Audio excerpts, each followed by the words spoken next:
Hello everyone, my name is Denise and today I'll be talking on the topic, the vulnerable or covert narcissist. Okay, so I've been doing a few videos on narcissism and you might realize that I love to talk about narcissism. And as I started speaking about narcissism, as I progressed on my own reading about this topic and learning about this topic, I realized that it progressed from a form of I hate narcissists and I feel a victim to these narcissists, to a state where perhaps I am a narcissist and I need to be wary of these traits. So even before I begin today's video, I just want to say that the correct way to use this video is not to do a re-evaluation of your whole life and then collect a list of evidence of how you've been narcissistically abused.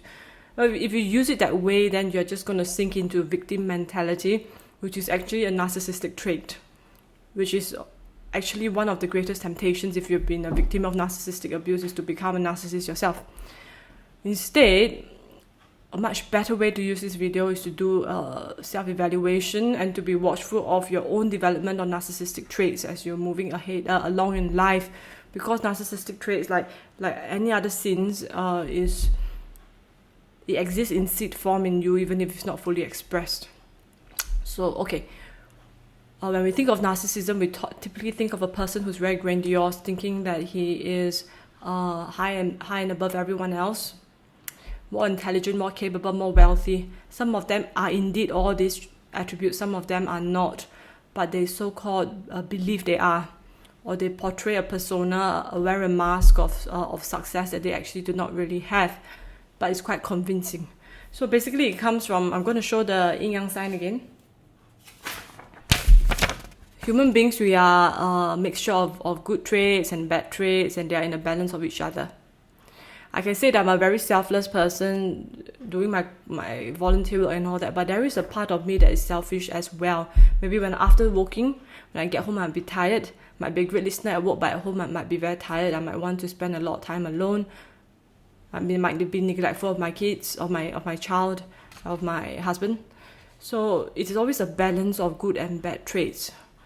But if one day I start to just keep on fixating in my mind, I keep bringing forth all my memories of only my good traits and then so-called blocking out my own self-awareness of my darkness and my weaknesses, then I start to grow in narcissism. And when I am narcissistic, I tend to occupy this thing called the drama triangle.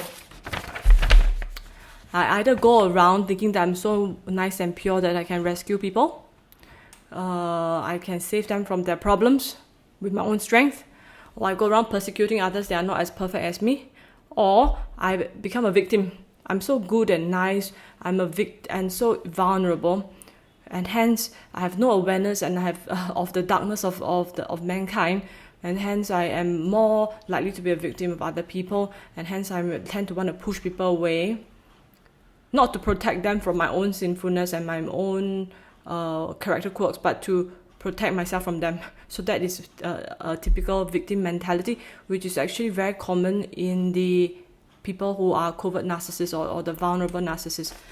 So in this paper, which I've shared before, Living with Pathological Narcissism, qualitative study, so they interviewed the family members of people with pathological narcissism. So there was almost 1,000 over participants, but they narrowed it down and only selected 436 that met the criteria. So it's actually quite a lot of people that were interviewed in this qualitative study. So they found that in DSM-5, which is the current diagnostic criteria for narcissistic personality disorder, they tend to play down the vulnerable aspects, whereas in reality, I think a good 69% of those in this study, right, the family members with the narcissistic traits, they tend to have both grandiose and victim narcissist, vulnerable narcissism, which means that when they are grandiose, they'll tend to persecute people. Like, all of you plebeians, you stupid people who are not as intelligent as me, how can you be like that? Or let me rescue you, let me teach you what's the right way to do things. So sometimes if you're more grandiose, then you'll be occupying the rescuer, persecutor role. But once in a while, you might also sink into the victim role. Like, oh gosh, look at all these bad people in this world. I might fall victim to them, so I better protect myself. Okay? So the grandiose narcissists, they tend to occupy rescuer, persecutor positions. The victim narcissist, but they might swing down occasionally. The covert narcissists tend to occupy this victim mentality, this victim role most of the time, and once in a while might swing up when they are feeling a little grandiose, swing up to rescuer and persecutor. Okay? Either way, the rule of thumb is if you occupy this drama triangle, it's not so healthy, because this drama triangle is used to describe this thing called transactional analysis games, which means that all these roles are not true. You're not truly marching in as a rescuer. You're just going in for the sentimental feeling of helping somebody in need and to also boost your self-esteem.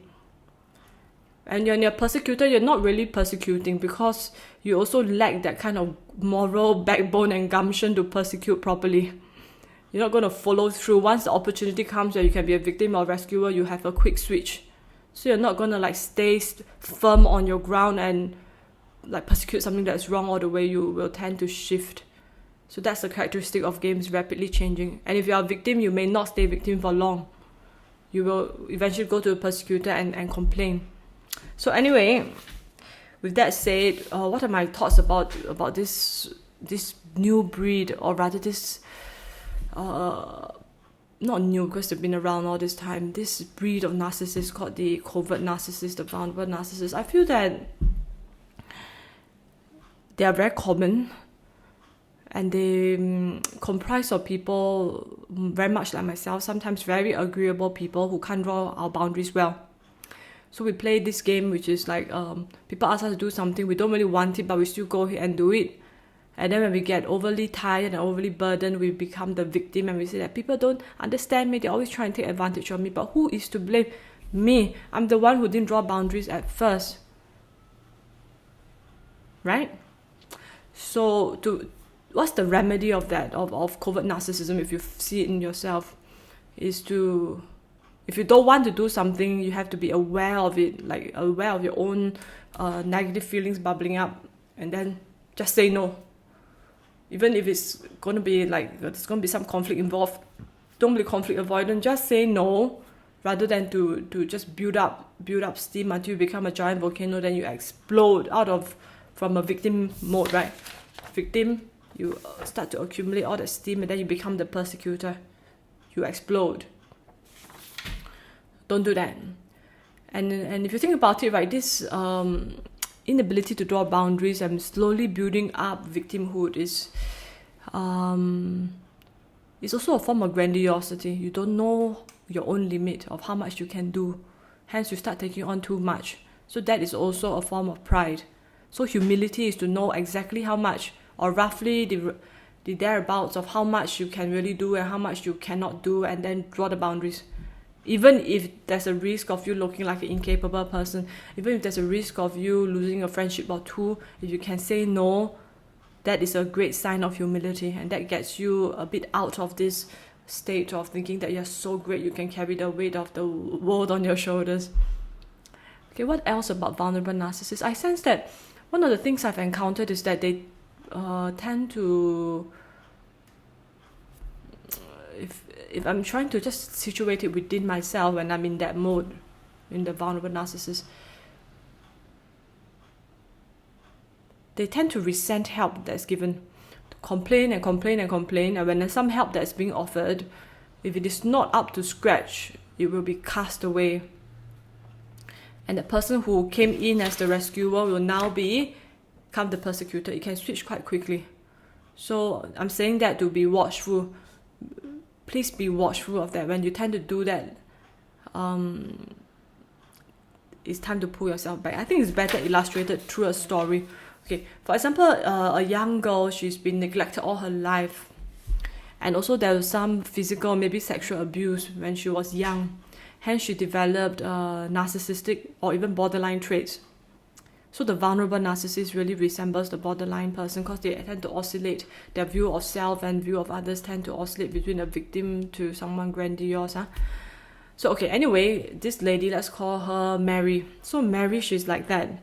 She has this idealistic image of herself and idealistic image of what love is. And so she's always pining for that rescuer to come into her life to rescue her. So once the rescuer comes, like, or someone that so-called match up to her idealistic image sort of pops into her world, then she'll start to try to spend time, hone that relationship, and realize that, gosh, he's not as perfect as I think he was. He's actually also a mix of good and bad. But in my ideal image, he's supposed to be all white. So since he has developed some black traits, right, that means he must be all black.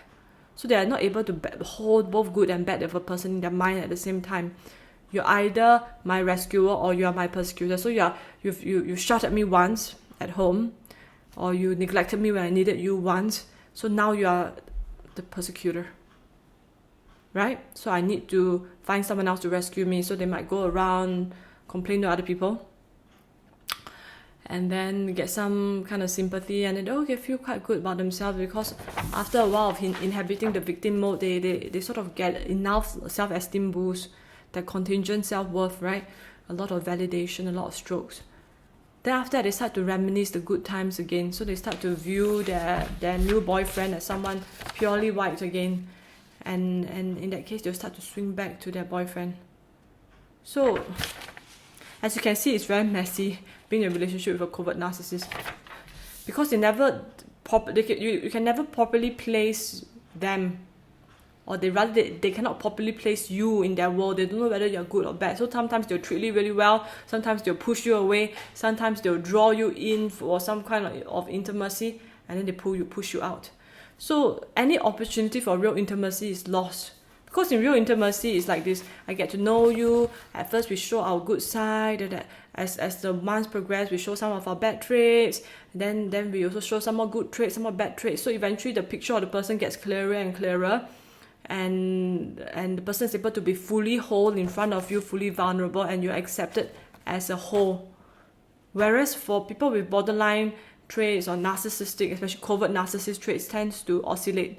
They either want to see you only like this, so they discount all the bad signs they see, or so-called, like, if you accidentally burp or in front of them, or do something unglam, suddenly they might just discount you. You can really see the look on their face, like, this is such a disgusting woman.